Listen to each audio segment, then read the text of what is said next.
Hello বন্ধুরা, welcome to Shikha's kitchen. তোমাদের জানাই সবাইকে স্বাগত। আজকে আমি সরপুঁটি মাছের ঝাল বানাবো। তো এখানে সরপুঁটি মাছ ধুয়ে নিয়েছি। দেখো, সরপুঁটি মাছের অনেক ডিম, পেটের মধ্যে অনেক ডিম ভরাও আছে। এখন বর্ষাকাল তো ওই জন্য মাছের এখন ডিম থাকবে। তো আমি কেটে পরিষ্কার করে নিয়েছি। এবার আমি হলুদ দিয়ে দিচ্ছি,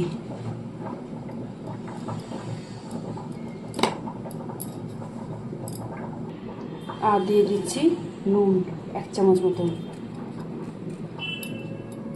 মাছটা নুন হলুদ মাখানো হয়ে গেছে। আমি এখানে 5 মিনিট মাছটাকে রেখে দিচ্ছি। কড়াইয়ে সরষের তেল গরম করতে দিয়েছি।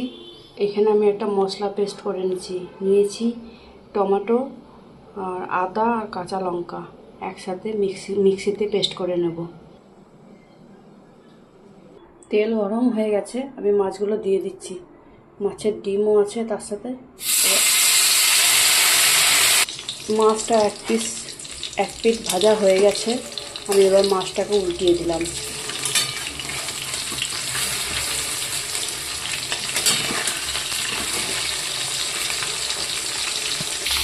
মাছগুলো ভাজা হয়ে গেছে, আমি একটা প্লেটে তুলে নিয়েছি। ওই তেলের মধ্যে আমি দিয়ে দিলাম কালো জিরে। এই তেলের মধ্যে দিয়ে দেবো বাটা মশলাটা। দিয়ে দিচ্ছি 1 চামচ হলুদ, 1 চামচ জিরে গুঁড়ো, আর দিয়ে দিচ্ছি 1 চামচ লাল লঙ্কার গুঁড়ো প্লাস কাশ্মীরি লঙ্কা গুঁড়ো।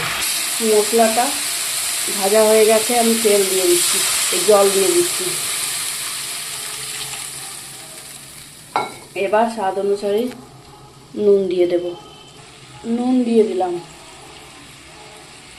এবার ভাজা মাছটা ঝোলের মধ্যে দিয়ে দিচ্ছি। সবগুলো দিয়ে দিচ্ছি ঝোলের মধ্যে। দেখুন, সরপুঁটি মাছের ঝাল আমার রেডি হয়ে গেছে। আমি উপর থেকে একটু ধনেপাতা দিয়ে দিচ্ছি। ধনেপাতা থাকলে দেবেন, না থাকলে নাও দিতে পারেন, কিন্তু আমি দিয়ে দিলাম আছে বলে। তো এইভাবে একবার সরপুঁটি মাছের ঝাল বানাবেন, খুব টেস্টি হয়। আর ভিডিওটি ভালো লাগলে লাইক কমেন্ট শেয়ার করার অনুরোধ রইল, সাবস্ক্রাইব করারও অনুরোধ রইল।